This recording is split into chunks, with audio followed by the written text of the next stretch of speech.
My name is Wendy Sullivan. I'm 26 years old. 3 hours ago, I sat in a lawyer's office and listened to my own father call me a thief. Not quietly, not privately. He stood up, pointed at me across a mahogany table, and told a room full of people that I stole from my grandmother while she was dying. That I lived with her for 2 years just to rob her. That I killed her. My mother nodded. My sister cried right on cue. My brother stayed silent, but his eyes said he agreed. The attorney, Grace Whitmore, 65, gray hair pulled back tight, didn't interrupt. She just watched. Then she smiled. "Mr. Sullivan," she said, "before we continue, your mother left very specific instructions for this moment." She turned her laptop toward the room. "She installed security cameras 14 months ago, and she instructed me to play this footage if anyone ever accused Wendy of theft." My father's face went white when he realized what was on that video.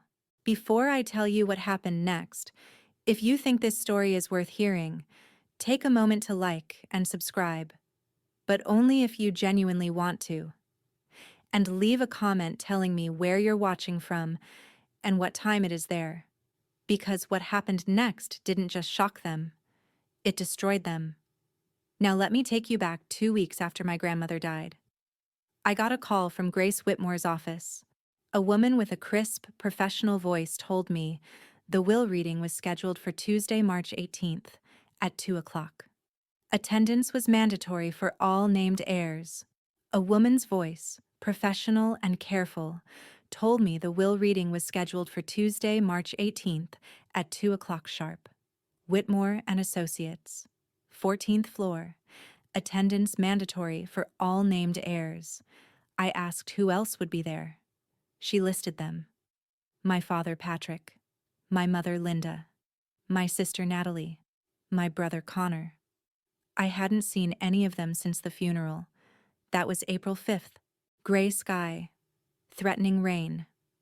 We stood in a cemetery in Orange County while a pastor who'd never met my grandmother read verses about peace and rest. My father wore a $3,000 suit and shook hands with strangers. My mother accepted condolences with practiced grace. Natalie wore $800 heels and cried into a tissue. Connor flew in from Los Angeles, stayed 3 hours, flew back. I was the one who picked the casket. Mahogany, simple, no unnecessary ornaments.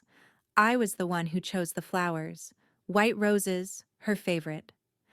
I was the one who wrote the obituary because no one else volunteered. At the funeral, Natalie hugged me and whispered in my ear, "At least now you can get your own place." I didn't answer. Now I was driving downtown. My Honda Civic, 2018, silver, 110,000 miles, made a rattling sound past 50. I wore a $35 Target dress. Navy blue. Simple. The only thing in my closet that seemed appropriate. The building was all glass and steel. Reflective windows. Polished floors. The kind of place that made you feel small before you walked in. I took the elevator to 14. The reception area had floor-to-ceiling windows and leather chairs that probably cost more than my car. My family was already there. My father stood by the window, hands in his pockets, looking out at the city. Patrick Sullivan, 55, real estate broker, successful. His suit probably cost 3 months of my rent. His hair grayed at the temples in a way that looked distinguished. My mother sat near the desk, scrolling her phone. Linda Sullivan, 53, former nurse, quit when she married up.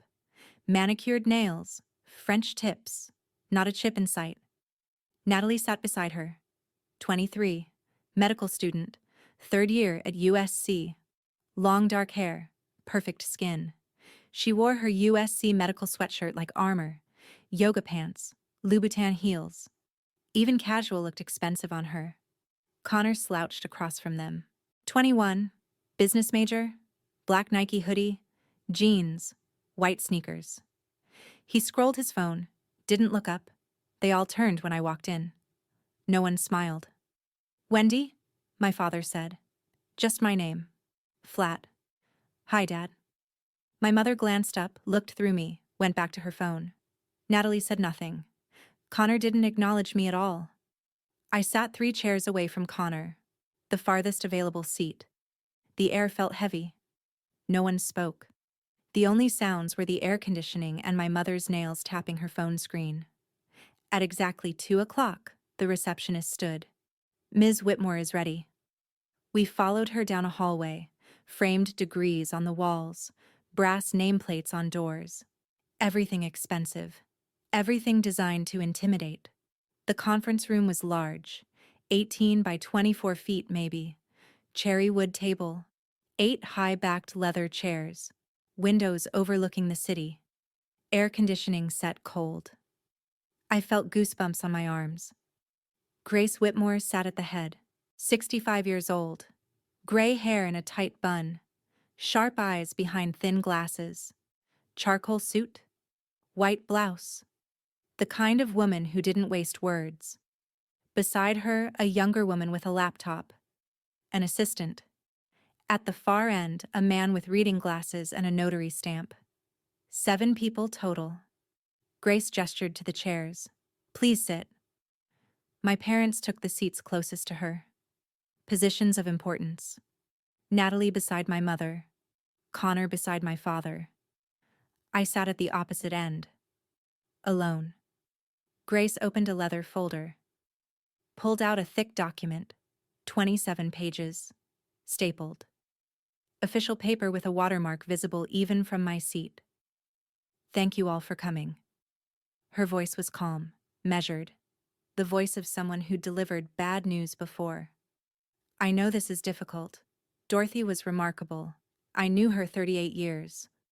I'm honored she trusted me with her final wishes. My father crossed his arms. Let's move this along, Grace. We have dinner reservations at 6. Grace looked at him. Didn't blink. 3 full seconds. This will take as long as it takes, Mr. Sullivan. She adjusted her glasses and began. I, Dorothy Ann Sullivan, being of sound mind and body, do hereby declare this to be my last will and testament, executed on the 26th day of February, 2024.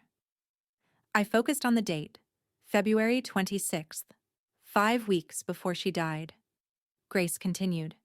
Legal language, executor appointments, revocation of prior wills, standard clauses, then the numbers.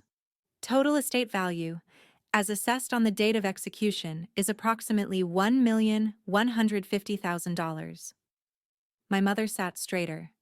This includes the primary residence at 428 Sycamore Drive, appraised at $780,000.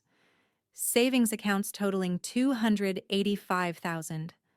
Life insurance totaling $85,000. My father leaned forward. Grace turned a page. Distribution of assets is as follows. My father stood.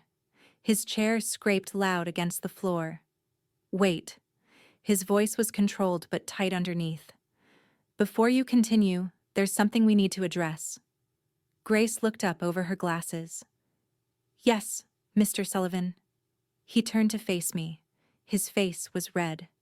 Angry red. The vein on his forehead, the one that appeared when he was furious, was visible across the table. My mother's coin collection is gone. His voice filled the room. 47 rare coins, your grandfather's collection, appraised at $28,000. Gone. My stomach dropped. And her wedding ring, 1952, 14-karat gold, small diamond, appraised at $6,500, also gone. I opened my mouth. Nothing came out. My throat closed. Dad, only one person had access. He cut me off. Got louder. Only one person lived in that house. Only one person had opportunity. My mother pulled out her phone, swiped quickly, held it up. Photos. 6 of them in a grid. Empty wooden display case. Open drawer. Empty ring holder. Close-ups of spaces where valuable things used to be. Wendy lived with Mom for 2 years. My mother's voice was sharp, accusatory. Rent-free. She had access to every room, every drawer, every safe. I tried again, my voice barely a whisper. I didn't. My father slammed his hand on the table. Everyone jumped. You have debt. Louder now. $18,000 from your divorce. You lost your job. You were desperate. You needed money. My mother nodded hard. The coins went missing end of February. Mom had a stroke 3 weeks later. The stress of the theft. It killed her. Natalie started crying. Real tears. Running mascara. She grabbed a tissue from the box on the table, pressed it to her eyes. How could you, Wendy? Her voice broke. Grandma loved you. She trusted you. She let you live there, and this is how you repay her? I felt like I was drowning. I would never... My voice cracked. You are jealous. Natalie sobbed now. Jealous because we have careers, because we're successful, because we didn't have to move in with Grandma like some kind of... She didn't finish. Didn't have to. Connor looked up from his phone, stared at me, silent, jaw tight, disgusted. My father pointed at me. His hand shook. My mother was fine until Wendy showed up. Healthy, happy. Then Wendy moved in and suddenly things disappeared and Mom had a stroke and died. His voice cracked on the last word. Then he turned to Grace. His face hardened. She doesn't deserve a single cent. Each word deliberate. Final. She's a thief. She's a liar. She's the reason my mother is dead. Silence. I couldn't breathe. My hands shook so badly I gripped the table edge to steady them. Grace. My father's voice dropped to something that might sound reasonable if you didn't know him. As a friend of this family, I'm asking you to remove Wendy from the will. Immediately. She doesn't deserve to benefit from the woman she killed. Grace closed the document, removed her glasses, set them on the table, looked at my father for 5 seconds without blinking, then spoke, very quietly. Mr. Sullivan, I need you to sit down. Right now. My father stayed standing. I will not. You will sit? Grace's voice cut like steel. Or I will call security and have you escorted out, and I will read your mother's will without you present. My father stared. You can't. I can. And I will. Grace's hand moved toward her phone. Your mother gave me full discretion as executor. If you disrupt these proceedings, you forfeit your right to be present. Sit down. He sat, slowly, jaw clenched. Grace turned to me. Her expression softened slightly. Miss Sullivan, are you aware your grandmother installed security cameras in January of this year? I nodded. My voice quiet. Yes, I helped her. Natalie gasped. You spied on us? Grace didn't look at her. No. Dorothy asked Wendy to install cameras because valuable items had been reported missing. Items Dorothy believed were stolen. The room went quiet. Stolen? My mother's voice was faint. Yes. Grace reached into her briefcase, pulled out a laptop, opened it, waited for it to boot. Dorothy left specific instructions. She said, I quote, if anyone accuses Wendy of theft at the reading, show them the footage immediately. I will not have my granddaughter blamed for crimes she didn't commit. My father started to stand. Grace held up one hand. Don't. He sat back. Grace typed, pulled up a file, turned the screen so it faced the table, positioned so everyone could see if they leaned forward. This is footage from the camera in Dorothy's study, hidden in a picture frame on the wall. It recorded continuously to cloud storage. She clicked play. Black and white video. Night vision. Timestamp. December 18th, 2023. 11:52 p.m. angle from the picture frame, looking toward the door. The door opened. A figure entered. Dark hoodie. Hood up. Jeans. Sneakers. Connor leaned forward, squinting. Who is that? Watch, Grace said. The figure moved through the room, opened desk drawers, checked the cabinet where coins had been, searched for minutes, then left. This person was searching for something already taken. They didn't know that yet. Grace clicked another file. This is the same camera, 2 months earlier, October 29th, 2023. Video played.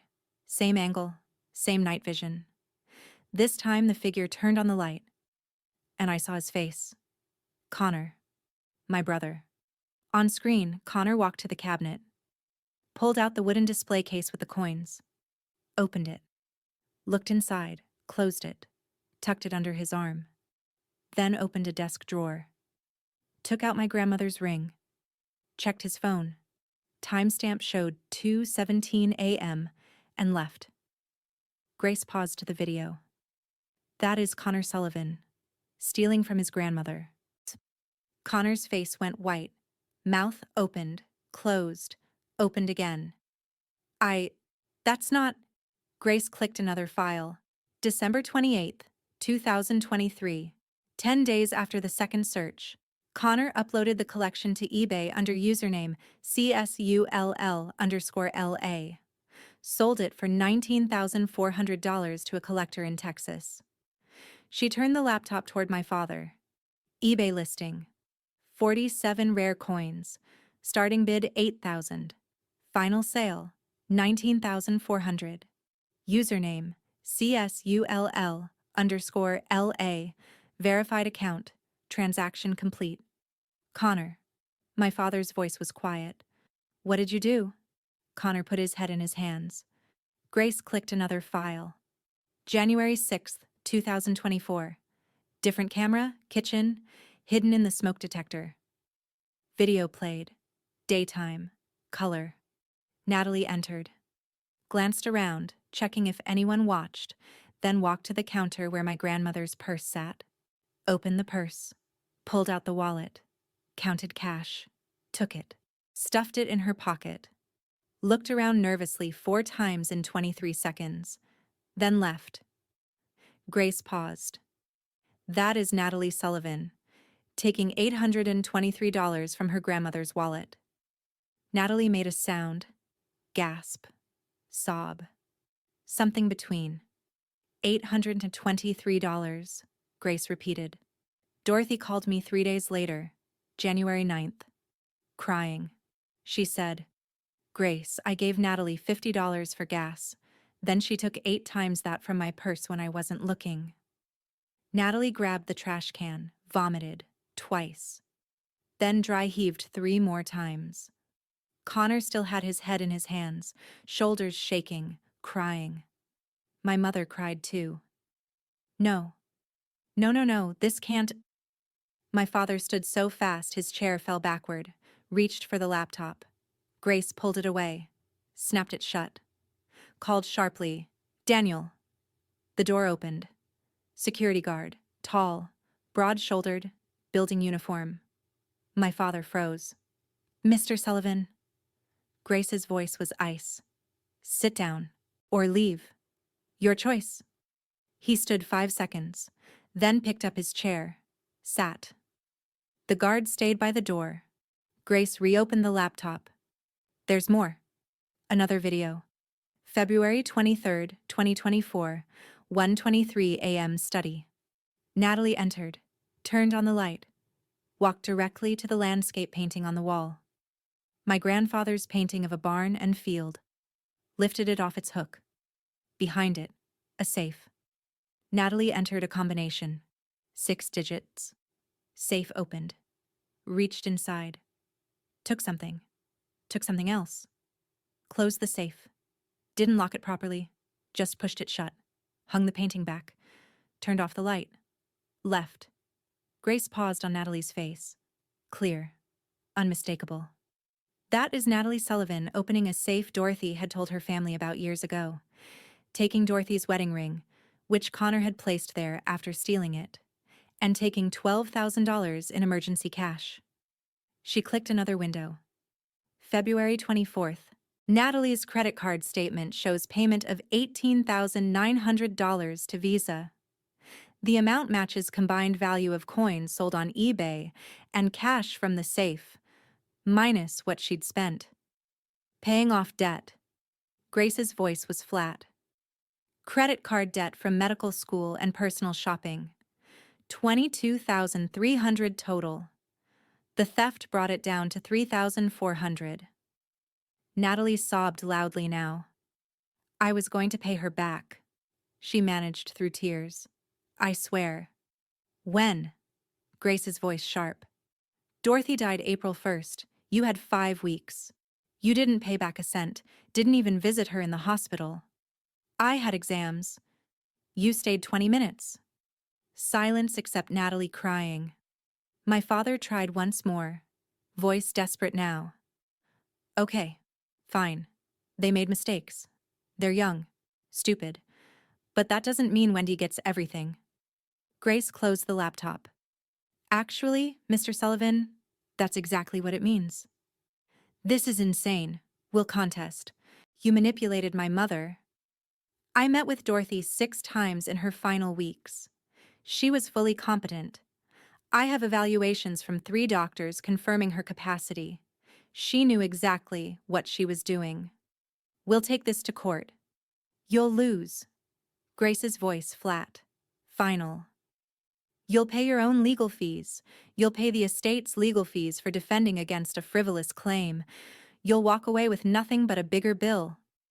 My mother turned to me, eyes red, makeup streaked. You knew, voice shaking with anger.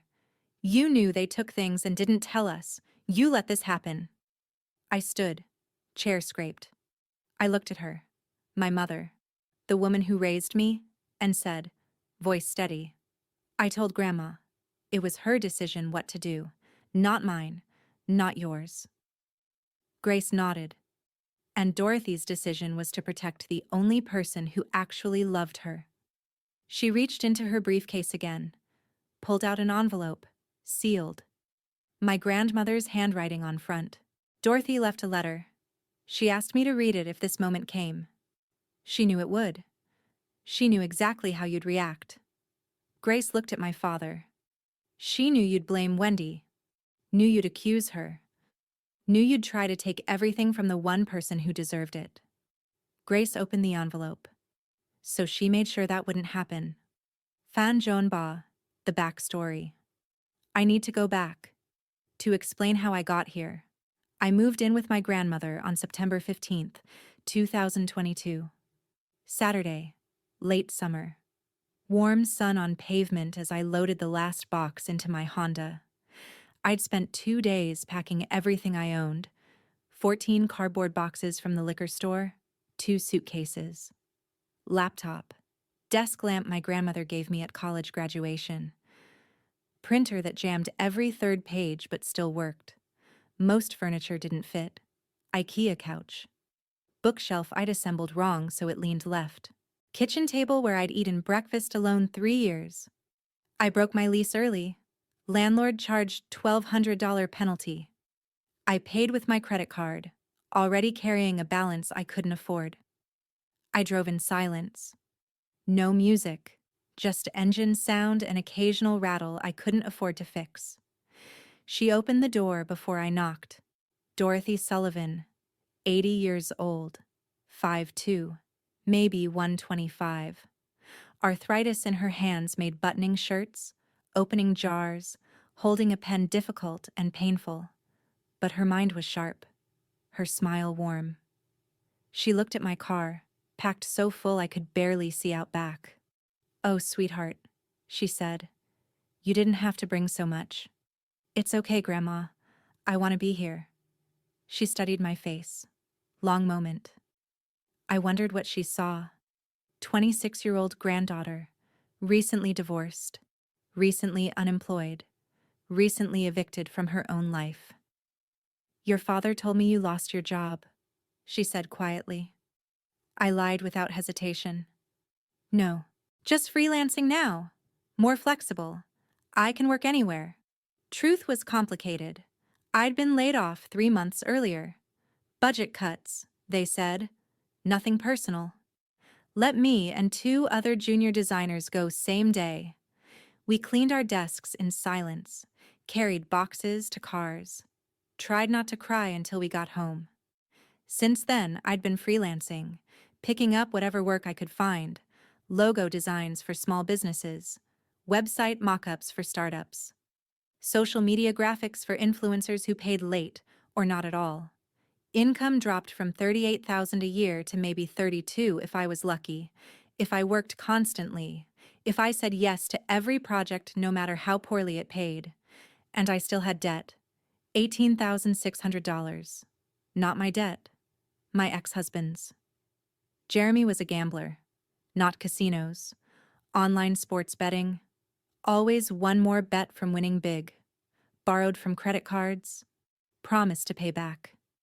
Never did.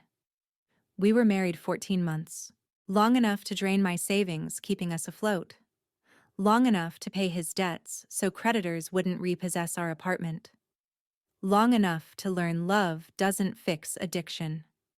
I divorced him 8 months before moving in with Grandma, but debt followed. I didn't tell her that, just smiled and said freelancing was flexible. She nodded, like she believed me, or knew I was lying but loved me enough to let me keep dignity. Come on, she said. Let me show you your room. Same room from childhood visits, 11 by 13 feet, second floor, overlooking the backyard. Same wallpaper, pale yellow with tiny white flowers. Same bed, same dresser, like stepping back in time. I unpacked slowly over 3 days, found a framed photo wrapped in newspaper, forgotten I had it. Me at 8, standing in Grandma's kitchen, wearing an apron too big, tied twice around my waist, face covered in flour. Grandma beside me, laughing, hand on my shoulder, teaching me to bake cookies that day. Chocolate chip. I'd eaten half the dough before it made the oven. I set the photo on the nightstand. First week, we found a routine. I worked at the dining table during the day. Laptop, notebook, coffee that went cold before I finished. Designed logos for a San Diego boutique. Website mock-up for a Portland yoga instructor. Social media graphics for a lifestyle blogger who paid $50 for 10 posts. Grandma spent days in the living room, game shows, mystery novels. Sometimes her garden, tomatoes, basil, roses in raised beds out back. She moved slowly, carefully. Arthritis made every motion deliberate. We cooked dinner together every night. She couldn't do much physical work. Hands hurt too much. But she directed. Told me when to add salt, turn down heat, when something needed 5 more minutes. I learned her favorite meals. Roast chicken with lemon and rosemary. Mashed potatoes with just enough butter. Green beans sautéed with garlic. Low sodium everything because of her blood pressure. After dinner, Jeopardy at 7. She was good. Better than me. Knew history and literature and geography, subjects I'd barely scraped through. Then Scrabble, or I'd read aloud from whatever mystery she was working through. Her eyes got tired evenings. She'd sit in her chair by the lamp. I'd read chapter after chapter until she fell asleep. Quiet, simple, peaceful. Then 6 weeks after I moved in, my family came for dinner. Grandma was excited, talked about it for days. Your father's bringing Natalie, she'd said. It'll be nice to see them. Connor couldn't make it. In Los Angeles, we spent 3 hours preparing roast chicken, Grandma's specialty, mashed potatoes, green beans, apple pie from scratch with farmers market apples. I helped with everything: peeled potatoes, snapped beans, rolled pie crust. Grandma made snickerdoodles too, her favorite cookies. Insisted, even though her hands hurt that day. 48 cookies arranged on a plate. Natalie loves these, she said, smiling, used to make them when she was little. We set the table for 5, white tablecloth, good dishes, cloth napkins, Grandma wanted everything perfect. They arrived 6:30, 15 minutes late. Father walked in first, kissed Grandma's cheek, immediately checked his phone. Mother followed with wine, handed it to me without looking. Put this in the fridge. Natalie came last. Designer purse, cream leather, gold hardware, probably $3,000. Wore skinny jeans, cashmere sweater, ankle boots, hugged Grandma. Sorry we're late, I had lab. We sat at 6:45. Father and Mother on one side, Natalie at the end, Grandma and I on the other. Food was good. Chicken perfect. Crispy skin, tender meat. Potatoes creamy. Green beans bright and fresh. But conversation strained. Father talked about work. Big sale just closed. Difficult client who ultimately came around. Commission higher than expected. Mother talked about a charity gala, venue at the country club, silent auction shaping up, hope to raise $50,000. Natalie talked about medical school, anatomy exam, got 96%, highest score in her class. Professor complimented her in front of everyone. Grandma beamed. Oh, sweetheart, that's wonderful. You've always been so smart. Natalie glanced at me. Just a second. Expression neutral, but something underneath. Something smug. Some of us are still building careers, she said lightly. No one asked about my work.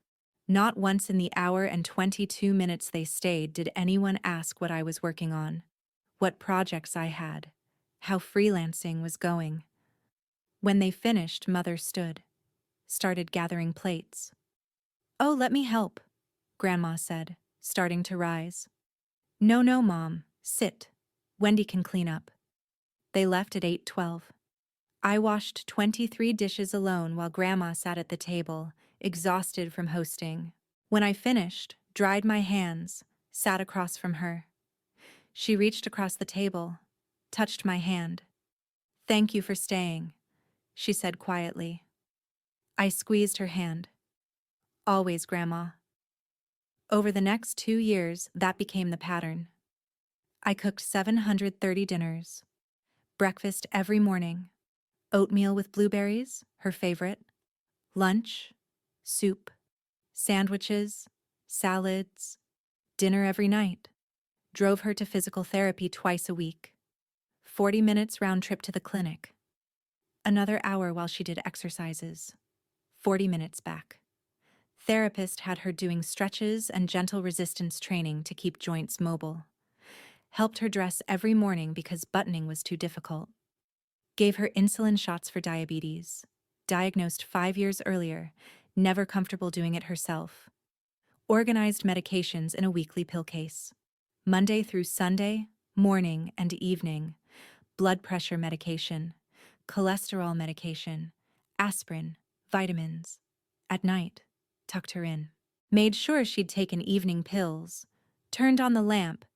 She was afraid of the dark. Couldn't sleep without it. Some nights she woke confused. Thinking it was morning when it was 3 a.m. Thinking she needed to make breakfast.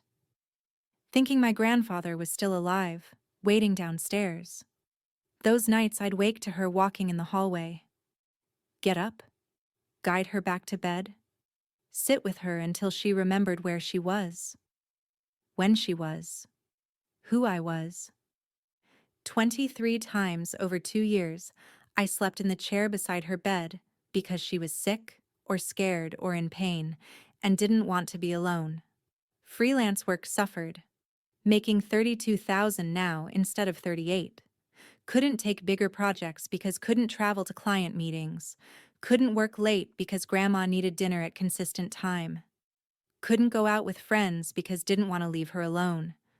But I didn't resent it. Not for a second. I loved her. My family visited 18 times in 2 years. Father and Mother came together. Usually Sunday afternoons. Stayed hour and a half, sometimes 2. Father talked about work. Mother commented on the house. Should really update the kitchen. Carpets looking worn. Never stayed for dinner. Never overnight. Never helped with anything. Natalie visited 4 times. Came alone between semesters. Stayed 2.5 hours average. Updated grandma on classes, grades, residency plans. Took selfies with grandma. Posted on Instagram. Quality time with grandma. And family is everything. Never helped cook. Never cleaned. Never offered to drive grandma to appointments. Connor came home once. Christmas 2022. Flew in December 23rd. Stayed through Christmas Day. Flew back the 26th. 4 hours total with grandma. 2 Christmas Eve. 2 Christmas Day. Spent most time on his phone. One Tuesday in February 2024. Driving home from physical therapy. She said something I didn't understand then. We were stopped at a red light. NPR played softly. Grandma stared out the window at nothing particular. "Wendy," she said quietly, not looking at me. "When I die, your father's going to say terrible things about you." I glanced at her, surprised. "Grandma, don't talk like that." "I'm serious." Voice steady. Factual, like stating inevitable truth. "He's going to blame you. Make it seem like you took advantage of me." "Why would he do that?" Light turned green. I drove. She didn't answer right away. Then, "Because you're the one who stayed, and that makes him look bad." I wanted to argue, tell her that wasn't true, that father wouldn't do that, but couldn't. Because part of me knew she was right. 2 weeks later, on a Thursday morning, late February, everything changed. I was making tea. Earl Grey for me, chamomile for grandma. Kettle just started whistling when I heard her call my name from down the hall. Voice sounded wrong, strained, frightened. I turned off the stove. Ran. Found her in the study. Grandfather's old office where he used to do paperwork and read the newspaper. Standing in the middle of the room, holding an empty wooden display case. Her hands shook. "Grandma." I stepped in. "What's wrong?" She looked at me, eyes wet. "The coins," she said, voice cracked. "Your grandfather's coins. They're gone." Stomach dropped. "Gone? Are you sure?" "I didn't move them." Starting to panic. "Wendy, I didn't move them. Someone took them." I took the case from her hands, set it on the desk. "When did you last see them?" She closed her eyes, thinking. "Christmas, I think. I showed them to someone. Can't remember who. Christmas was 2 months ago." "Okay," I said, keeping voice calm. "Let's look around. Maybe you put them somewhere else." We searched the study an hour, opened every drawer in the desk, checked every shelf. Looked behind books, under furniture, no coins. We expanded the search. Living room, dining room, her bedroom, guest bedroom. 8 rooms total over 3 hours. Nothing. Grandma was crying by then, sitting at kitchen table, face in hands, sobbing. "They were your grandfather's," she kept saying. "He collected them 40 years. They were supposed to go to the family." I made chamomile tea, sat with her until she calmed.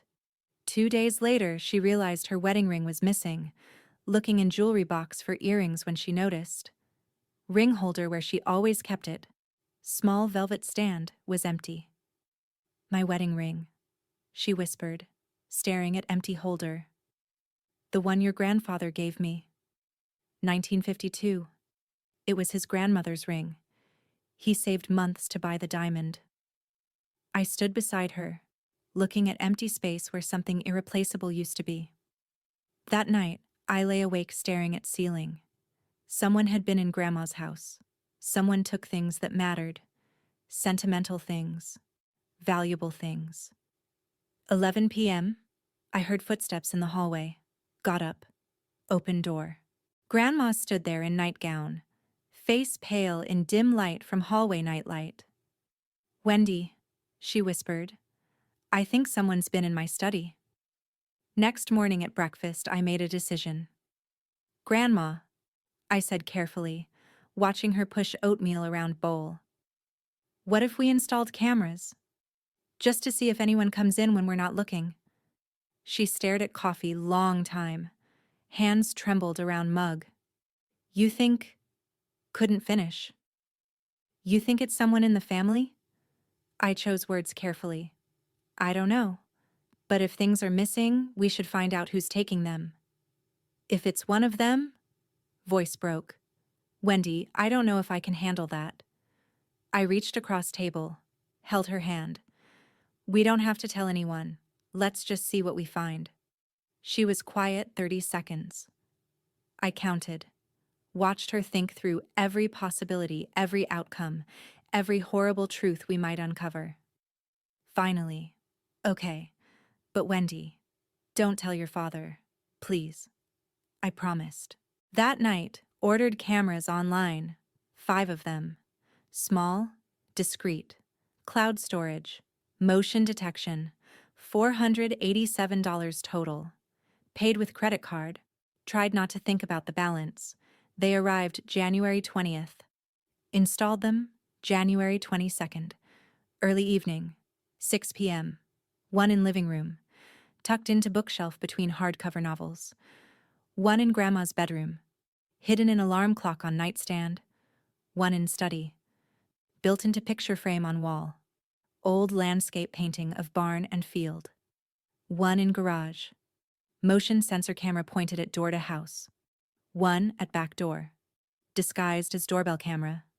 Cloud storage, 90-day rolling backup. $12.99 a month. I paid that too. Tested app on phone. Pulled up each camera feed. Checked motion detection settings. Set up notifications. Grandma watched over my shoulder. Expression unreadable. When I finished, she whispered, I hope we're wrong. I hope so too, but didn't think we were. Pan Joan Bon. The investigation. 17 days. Nothing happened. Checked camera app every morning when I woke. Scrolled through motion alerts. All mundane. Grandma walking from bedroom to bathroom 2 a.m. Me coming downstairs 6:30 to make coffee. Us moving through the house during day. Cooking, cleaning, living. Study camera showed nothing suspicious. No one entering when we weren't there. No movement at night. Started wondering if we'd imagined it. If Grandma misplaced the coins and ring herself. Couldn't remember. February 3rd, she said as much.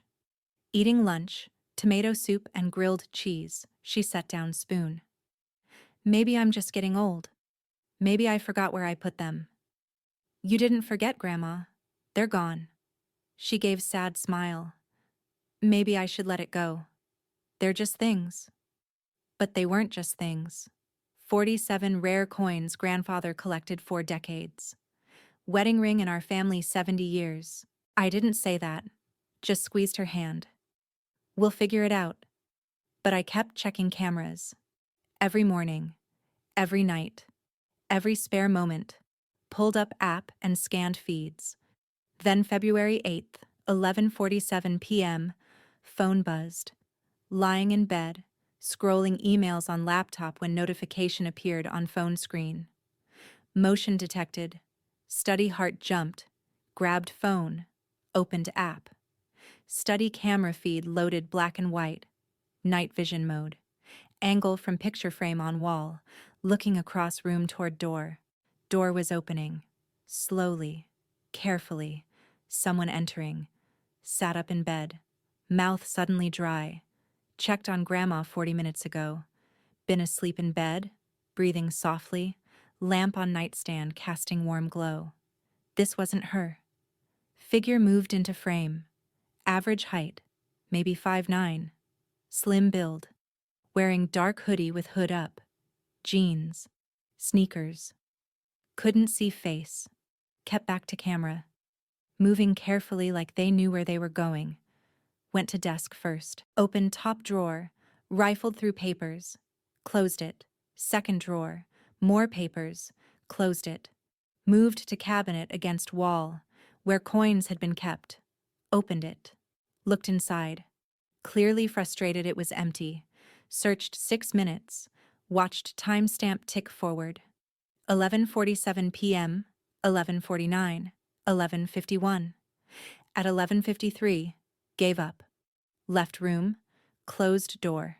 Sat frozen in bed, staring at phone screen. Someone just been in Grandma's house. Right now. Middle of the night. Should have gone downstairs. Confronted them. Called police. But I was terrified. What if still in house? What if came upstairs? What if hurt Grandma? Grabbed phone. Texted Grandma's landline. Old phone on nightstand with loud ringer. Rang. Once. Twice. 3 times. She answered fourth ring. Voice groggy. Hello? Grandma, it's me. Are you okay? Wendy? Confused. What time is it? Almost midnight. Are you okay? Is your door locked? My door? Yes, I think so. Why? Just checking. Go back to sleep. Love you. Love you too, sweetheart. Hung up.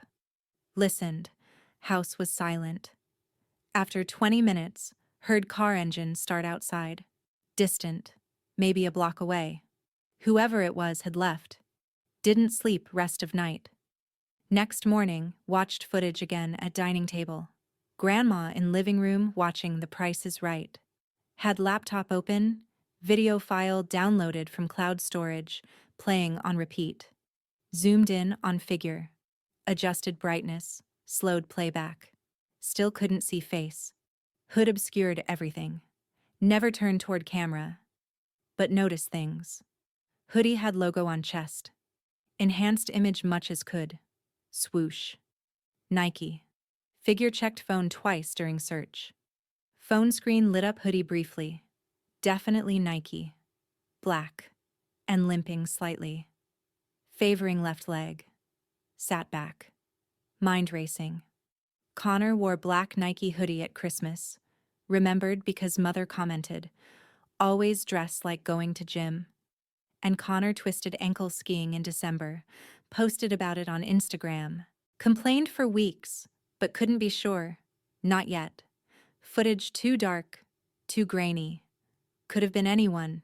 Needed more evidence. 15 days later, February 23rd, 1:23 a.m., phone buzzed again. Motion detected. Study grabbed phone immediately. Watched real time. Study door opened. Same figure entered, but this time turned on light. Camera adjusted from night vision to color. Image sharpened. Held my breath. Figure walked across room to wall where grandfather's landscape painting hung. Barn and field. Oils. Bought at estate sale decades ago. Lifted painting off hook. Set it aside. Behind painting was a safe. Didn't even know there was safe there. Figure entered 6-digit combination. Couldn't see numbers. Body blocked view, but saw safe door swing open. Then figure reached inside. Took something out. Something small. Couldn't see what. Stuffed in pocket. Took something else. Also small. Other pocket. Closed safe door. Didn't lock properly. Didn't click shut. Just pushed closed. Hung painting back on wall. Then for just a moment, turned toward window. Light from desk lamp hit face. Long dark hair in ponytail. Sharp features. Face I knew as well as my own. Natalie. My sister. Watched her check phone. 1:35 a.m. according to screen. Then leave room, turning off light. Sat in bed. Shaking. Natalie just stolen from our grandmother. Watched rest of footage in days. Heard car start minutes later. Watched backdoor camera catch figure leaving through yard. Didn't sleep. 6 a.m. when sure sun was up and Natalie long gone, went downstairs to study. Painting hung on wall exactly where it always had. Lifted it off hook. Safe was there. Built into wall. Door pushed closed but not locked. Opened it. Empty. Completely empty. Took photo with phone. Then closed safe. Hung painting back. Went to make breakfast. Grandma came down 8:30. Waited until she finished oatmeal. Until she'd taken morning medications. until she seemed calm and settled. Then, "Grandma, I need to show you something." Sat at dining table, laptop between us, turned screen toward her. "The camera's caught someone," I said quietly. "Twice." Hand went to mouth. "Who?" Played first video. February 8th. Figure in dark hoodie searching study. "I think this is Connor," I said, pausing video. "Look at the hoodie, Nike, and he's limpin'. Remember he hurt his ankle skiing?" She leaned closer. "I can't tell. It's so dark." "I know, but look." Zoomed in on moment figure checked phone, light illuminating Nike logo. "He wore this hoodie at Christmas." She was quiet, staring. Played second video. Clearer. Natalie walking into study, turning on light, going to painting, opening safe. Grandma gasped when Natalie's face came into view. That's Natalie." "I know." She watched rest in silence, watched Natalie take items from safe, watched her close it and leave. When it ended, just sat there, staring at frozen final frame. "The safe behind the painting," I said gently. "What was in it?" Voice barely whisper. "The coins, your grandfather's coins, and my ring, and cash. Emergency money, about $12,000. "Did they know about the safe?" Nodded, tears starting. "I told them. Years ago. Said if anything happened to me, there's safe behind painting. Emergency money. Combination is Grandpa's birthday. March 11th, 1928. 311-1928. Closed my eyes. So they knew exactly where to look. Started sobbing. Why would they do this? I would have given them money if they asked. Would have given them anything. Moved chair closer, put arm around her.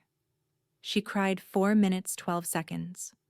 Timed it, watching clock on laptop screen, because didn't know what else to do. When finally stopped, said, "Don't tell anyone yet, please. I need to think." "Okay.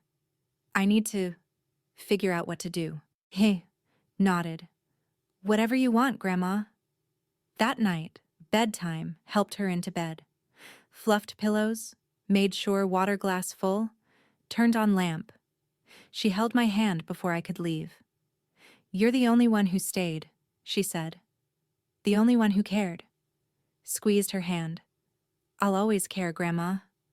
She didn't let go. "When I die, and I will die soon, we both know that, they're going to blame you. For all of this." "Grandma." "Serious, Wendy. Going to say you influenced me, say you stole from me, make you the villain." Didn't know what to say. Part wanted to argue. Part knew she was right. "I won't let that happen," she said. Grip tightened. "Promise you. Won't let them destroy you." 5 weeks later, she was dead. Fan Joan Num. Grandma's decline after Grandma saw the videos. Something broke. She stopped laughing at Jeopardy. Sat in chair, staring at TV screen, not really watching. Alex Trebek. Reruns, died years earlier. Asked questions. She didn't respond. Didn't try to guess answers. She stopped eating. Made her favorite meals. Chicken soup from scratch. Grilled cheese with tomato. Apple pie with vanilla ice cream. She'd take 2 bites and push plate away. "Not hungry," she'd say. "Grandma, you have to eat." "Can't." 3 weeks, lost 11 pounds. 127 to 116. Could see her collarbones. Wrists looked fragile, like they might snap if I held too tight. She spent hours staring at photographs, family albums spread across coffee table. Natalie and Connor as children. Natalie in high school graduation cap. Connor at first communion. Father and mother on wedding day. She'd touch photos with one finger, tracing faces, and cry. Found her crying 11 times in March. In kitchen, tears running down face while trying to make tea. In bedroom, sitting on bed edge, holding photo of grandfather. In study, standing before painting, hand pressed against wall where safe was hidden. I raised them, she'd say through sobs, loved them, gave them everything. How could they do this? Never knew how to answer. No good answer. March 28th, late evening, sat together in living room. She in her chair. Me on couch, pretending to work on laptop but really just watching her. She said, without looking at me, I called Grace. Grace Whitmore. Her lawyer. Friends 38 years, since both were younger women raising families, same neighborhood. What did you tell her? I asked. Everything. Stared at hands in lap. About videos. What Natalie and Connor did. Asked her to update my will. Stomach tightened.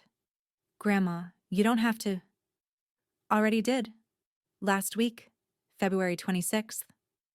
Almost a month ago. Right after we watched second video. Gave her copies of videos, she continued, and wrote a letter. 12 pages. Took 3 days. My hands hurt so much. Didn't know what to say. Finally looked at me.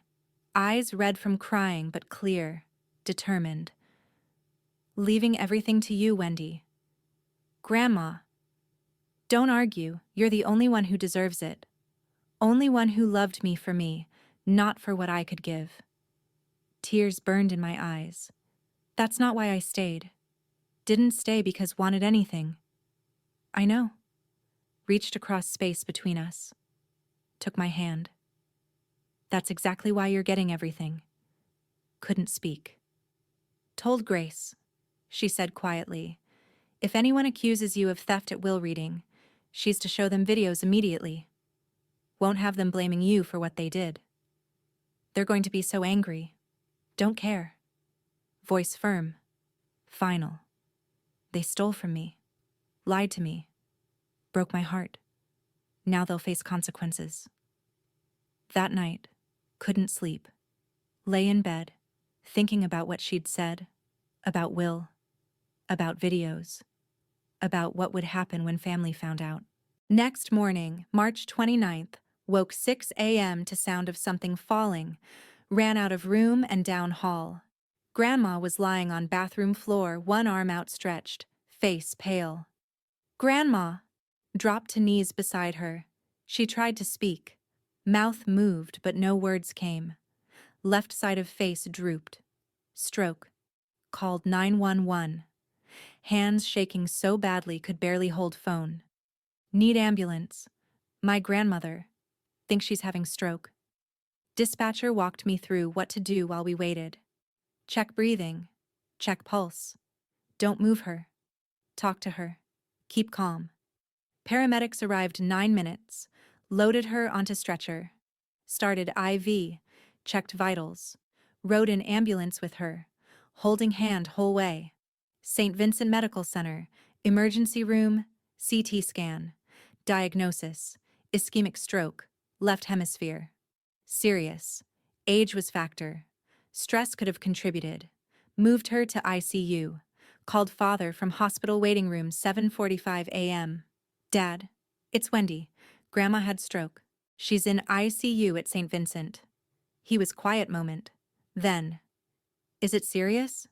Yes, very. We'll come visit. When? Later today. Have showing at 9. They arrived 8 p.m., 12 hours later. Stayed 45 minutes. Mother stood by bed, looking uncomfortable. Father checked phone twice. Spoke to doctor 5 minutes. Asked about prognosis, uncertain, then left. We'll come back tomorrow, Father said. Came back 3 days later. Stayed 30 minutes. Natalie visited once. Walked into ICU room, looked at Grandma hooked to machines, said, "Oh my God." Stayed 20 minutes. Had exams she needed to study for. Hugged me on way out, quick, performative hug, said, "Let me know if anything changes." Connor didn't visit at all. Texted me, stuck in LA with work stuff. Tell Grandma thinking about her. Sending love. I stayed hospital 72 hours straight. Slept in chair beside bed, jacket balled up as pillow. Ate vending machine food, Stale sandwiches, chips, coffee that tasted like burnt plastic. Didn't shower, didn't change clothes, held her hand, talked to her, even though didn't know if she could hear. Third day, she woke, just for a moment. Eyes opened, focused on my face, tried to speak. Mouth moved, leaned in close. Did you tell them? She whispered. Shook head. No, didn't tell anyone. Squeezed my hand weakly. Good. Then closed eyes. Fell back asleep. Doctors said nothing more they could do. Damage extensive. She'd never fully recover. Recommended hospice care. Grandma, in brief moment of lucidity, said 3 words. Take me home. I arranged everything. Hospice nurse who visited twice daily, 9 a.m. and 6 p.m. hospital bed in living room so she could see garden through windows. Morphine for pain. Oxygen. Comfort, care. Only. March 31st, evening, she was awake. Sat beside bed, holding hand. Wendy, she whispered. Come here. Leaned in close. Called Grace. Last week. I know, Grandma. You told me. Changed my will. I know. And gave her videos. And wrote letter. Paused. Breathing slowly. Each breath an effort. You didn't have to do all that, I said, voice breaking. Yes, did. Squeezed hand. Grip so weak. You're the only one who stayed. Only one who loved me. Not my money. Started crying. Couldn't help it. Love you because you're you, I said. She smiled. Small smile, but there. No, sweetheart. That's why. Sat in silence 20 minutes. Me holding hand. Her breathing slowly, steadily. Then, promise me something. Anything. Promise won't let them make you feel small. I promise. You're stronger than all of them. Remember that. Nodded, tears streaming. I will. Those were last words she said to me. She died April 1st, 2:38 a.m. I was holding her hand. Breathing had been shallow for hours, each breath further apart than last. And then, between one breath and next, she just stopped. Sat there 10 minutes before called hospice nurse, then called father. 3 a.m. He answered 5th ring, groggy. Hello? Dad, it's Wendy. Grandma died. Silence. Then, when? About 20 minutes ago. Okay, we'll come over in morning. He arrived 7:30. 4.5 hours later. Funeral was April 5th. Gray skies. Threatening rain. Stood by grave and listened to pastor who'd never met her talk about eternal rest and God's love. Afterward, people came to offer condolences. People I didn't know. Friends from church. From teaching days. From neighborhood. Family stood on other side of grave. Father in expensive suit. Mother in black. Natalie crying. Real tears or performed. Couldn't tell anymore. As people started leaving, Natalie walked over. Hugged me. Brief, tight hug. Whispered in my ear. At least now you can get your own place. Stood there, frozen, as she pulled away and walked back to parents. Didn't respond. Didn't say word. But thought about what Grandma said. They're going to blame you. Make you the villain. Won't let them destroy you. 2 weeks later, got call about will reading. Pan Joanne Sayu, the letter. Grace pulled 12 pages from envelope. Paper slightly yellowed. Not old, but kind of stationery Grandma always used.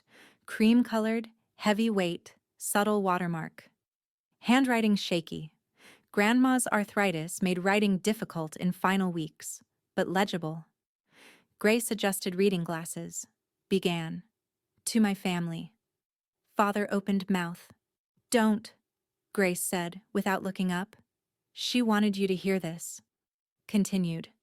Writing this February 26th, 2024. I'm 82. Sitting at kitchen table while Wendy makes dinner. She doesn't know I'm writing this. Doesn't know I changed my will last week. Writing because I need you to understand why I made the choices I did. This isn't anger. This is grief. Grace's voice steady but hands trembled slightly holding pages. For 2 years, Wendy has lived with me, not because she had nowhere else to go, though that was part of it, but because I asked her to. Because I was lonely, scared, knew I was getting old and didn't want to die alone in this house. She gave up her apartment, her social life, career opportunities because couldn't travel for work. Did all this without asking for anything in return. She cooked me 730 dinners. I counted. Every single one. Drove me to 47 physical therapy appointments over 2 years. Held my hand through 23 sleepless nights when my arthritis was so bad I cried. Natalie's sobbing got louder. Grace paused, looked at her over glasses, waited until noise quieted. She learned to make low-sodium meals because of my blood pressure. Learned to give insulin shots because my hands shook too much. Read to me every night because my eyes got tired and couldn't hold book anymore. Played Scrabble with me even though she hates Scrabble. Watched game shows with me even though finds them boring. Sat with me in doctors' waiting rooms and held my hand while I got bad news. Did this because she loves me. Not my money, not my house, not inheritance she thought she might get someday. Did it because loves me for who I am. Grace turned page. And then I saw what my other grandchildren did. Connor made sound, choked sob, pressed fists against eyes. Connor came home Christmas 2023. I was so happy. Baked his favorite cookies, chocolate chip with walnuts, way I've made since he was little. Made 72 cookies. Wanted him to take some back to Los Angeles. He stayed 4 hours. Then, 2 in morning, broke into my study and stole his grandfather's coin collection. 47 coins. Collected over 40 years. Worth $28,000. Sold them on eBay 10 days later. Connor, if you'd asked me for money, would have given it. If told me you were in trouble, would have helped. But you didn't ask. Just took. Like I was already dead and my things were already yours. Father put face in hands. Natalie came home winter break January 2024, made her favorite meal. Chicken parmesan, garlic bread, tiramisu for dessert. Gave her $50 for gas money. That night took $823 from my purse while I was asleep. $823, Natalie. Took 16 times what I gave you. Looked me in eye at breakfast. Said thank you for dinner. Didn't say word about money you'd stolen.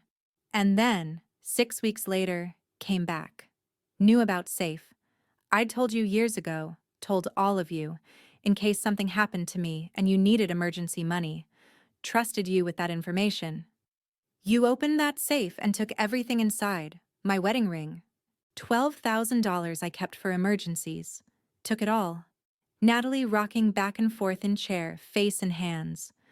Would have given you money, Natalie. All you had to do was ask. Tell me you had debt. Tell me you were struggling. Would have helped. That's what grandmothers do. But you didn't ask. You stole. Both of you stole from me. And when you left, hugged me and said you loved me and didn't say word about what you'd done. Grace paused, took breath, continued. Patrick, my son, you visited 18 times in 2 years. Wendy kept track for me because I wanted to know. 18 times. That's once every 6 weeks. Average. Stayed average 89 minutes per visit. Never helped with anything. Never offered to drive me to appointment. Never stayed for dinner unless I insisted. Never stayed overnight when I was sick. You'd sit in my living room and talk about your work, your sales, your commissions, your life. Check your phone while I tried to tell you about my week. And never once said thank you to Wendy for taking care of me. Father's shoulders shaking. Wasn't making noise but crying. Linda asked me 3 times if I'd updated my will. September 2022, 2 months after Wendy moved in. June 2023. November 2023. 3 times in 16 months. Never asked if I was happy. Never asked if I needed anything. never asked how I was feeling. You asked about the will. Mother made sound like she'd been struck. Grace turned another page. So I changed it. Met with Grace in February. Showed her videos from cameras Wendy helped me install. Cried in her office 40 minutes while she watched my grandchildren steal from me. And I made new will. Everything goes to Wendy. House, savings, life insurance, all of it. Not because she asked for it. She didn't. Doesn't even know I did this. But because she's the only one who deserves it. Grace's voice softened, reading next part. Wendy doesn't have a high-paying job. She's freelance graphic designer making $32,000 a year. Drives Honda with 110,000 miles. Wears Target dresses to family events. Doesn't have success Natalie has. Doesn't have money Connor has. Doesn't have career you're so proud of, Patrick. But she has something none of you have. Integrity. Grace paused, let word hang in air. She stayed when it was hard, cared when no one was watching, loved me when there was nothing in it for her. And when she found out what Connor and Natalie had done, didn't tell anyone, came to me first, let me decide what to do. Respected my autonomy even when new truth was painful. That's character. So yes, I'm leaving her everything, every cent, every piece of furniture, every photograph and memory and item in this house that matters. And I'm leaving all of you nothing. Natalie let out wail, actual wail, like something torn out of her. Grace kept reading. Patrick, Linda, Natalie, Connor, want you to know that I love you. Will always love you. You're my family. But you hurt me. Hurt me in ways didn't think family could hurt each other. And worse than that, we're going to hurt Wendy. I knew. When I died, you'd blame her. Say she manipulated me, say she stole from me, say she didn't deserve anything. So I made sure you couldn't. Documented everything, videos, dates, amounts, wrote it all down. Made sure Grace had evidence you couldn't deny. Because Wendy deserves to be protected, deserves to be vindicated, and deserves to inherit life I'm leaving behind. Grace turned to final page. Wendy, sweetheart, if you're hearing this means I'm gone. So sorry I'm not there to defend you myself.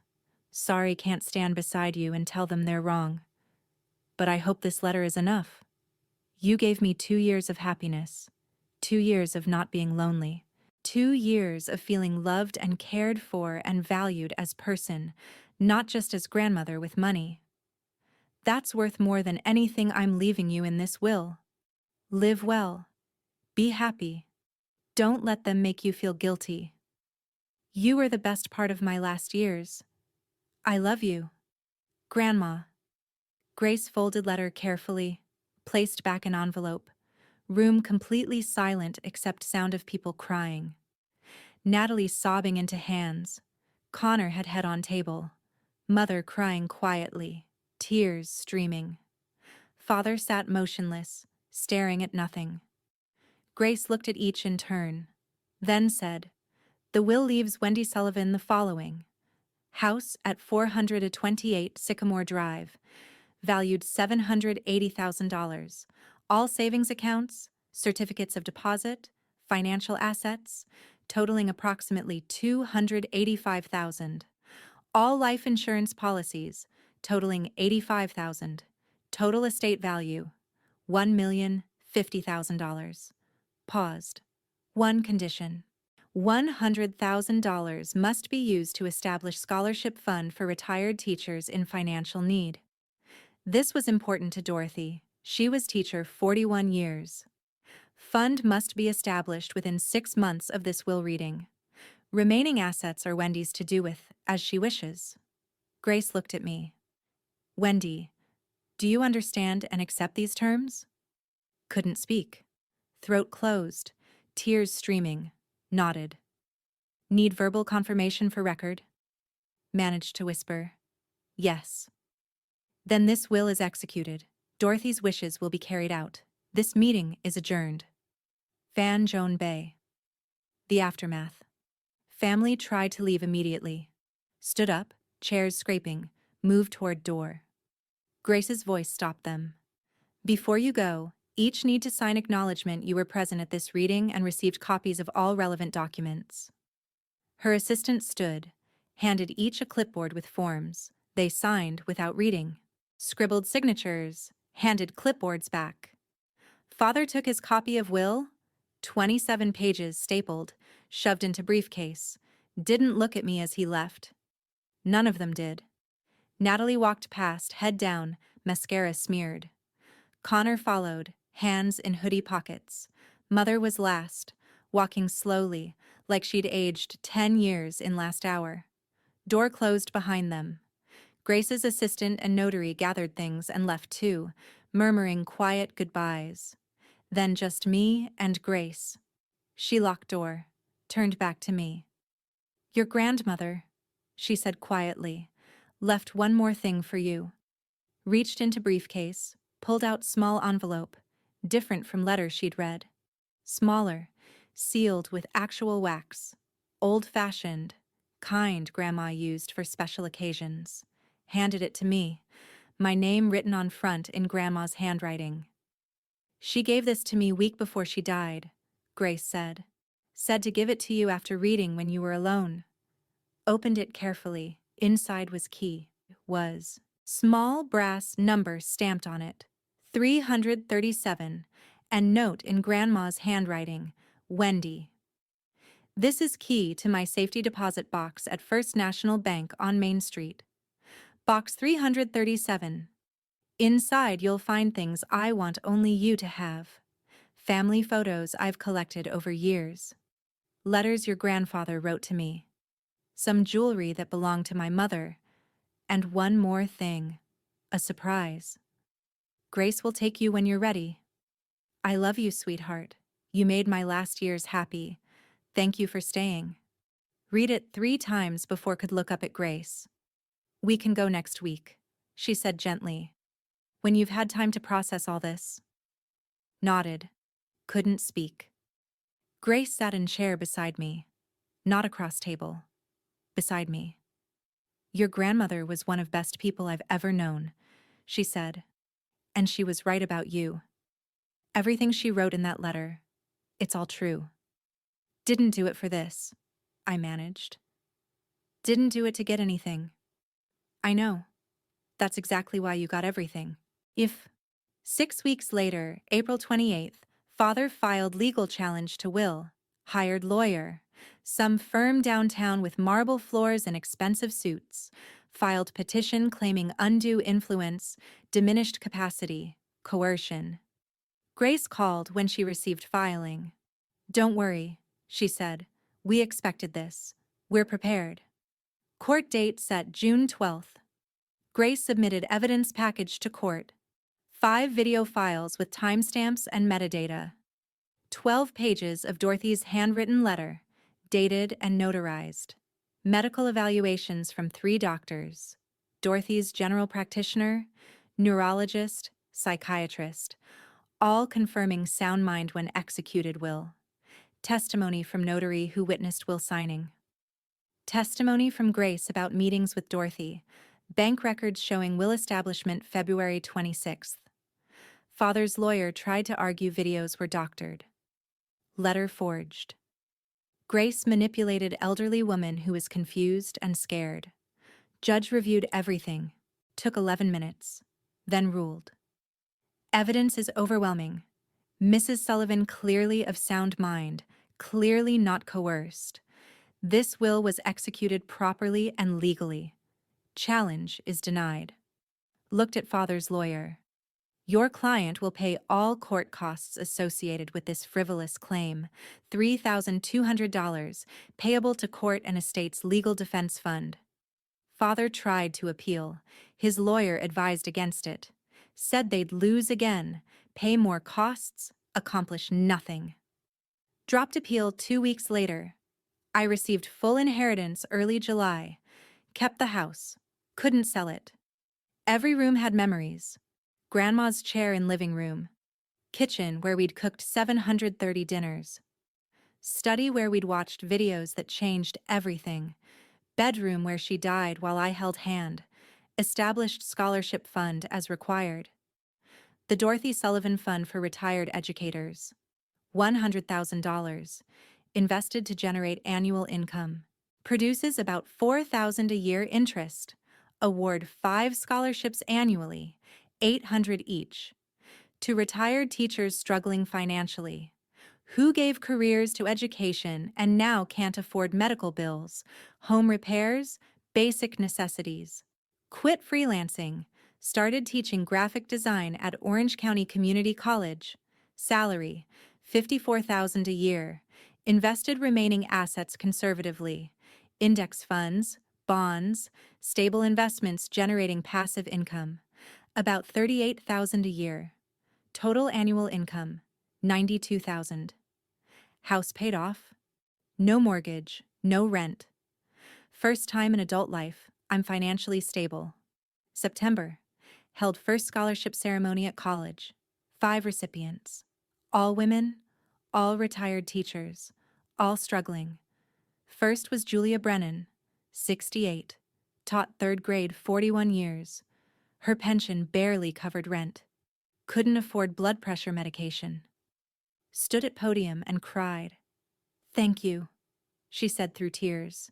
"This means—" "You don't know what this means." Dorothy Sullivan taught at my school. I knew her. She was kindest person I ever met. Looked at me. "She'd be so proud of you." I cried too. Couldn't help it. Family hasn't contacted me since court ruling. Natalie blocked me on every social platform. Instagram, Facebook, even LinkedIn. Connor sent one text message in August. "I'm sorry for everything. I know it doesn't mean anything now. But I'm sorry." Didn't respond. Father tried calling 11 times over 3 months. Never answered. Eventually, he stopped. Mother sent letter in October, handwritten on her good stationery. It said, "Wendy, I know you're angry, I understand. But we're still family. We need to heal. Need to move forward. Grandma wouldn't have wanted us divided like this. Please call me. Let's talk." Mom read it once, then threw it away. "I don't feel guilty. Remember what Grandma said that last night. Promise won't let them make you feel small. You're stronger than all of them." She was right. Last week, making tea in kitchen. Same kitchen where I'd found her 2 years ago. Same kettle. Same Earl Grey she taught me to make properly. 1 teaspoon loose leaves. Water just off boil. Steep 3 minutes. No more, no less. Sat at table where we'd eaten 730 dinners together, and whispered, "I hope I made you proud, Grandma." House was quiet. Just sound of clock ticking on wall. Hum of refrigerator. Wind rustling roses outside window. Ones she'd planted. Ones I still tend. Sat there long time, drinking tea, feeling warmth spread through me. And I knew with absolute certainty, she was proud. Because I'd stayed. Because I'd cared. Because I'd loved her for exactly who she was. And in the end, that was worth more than anything else.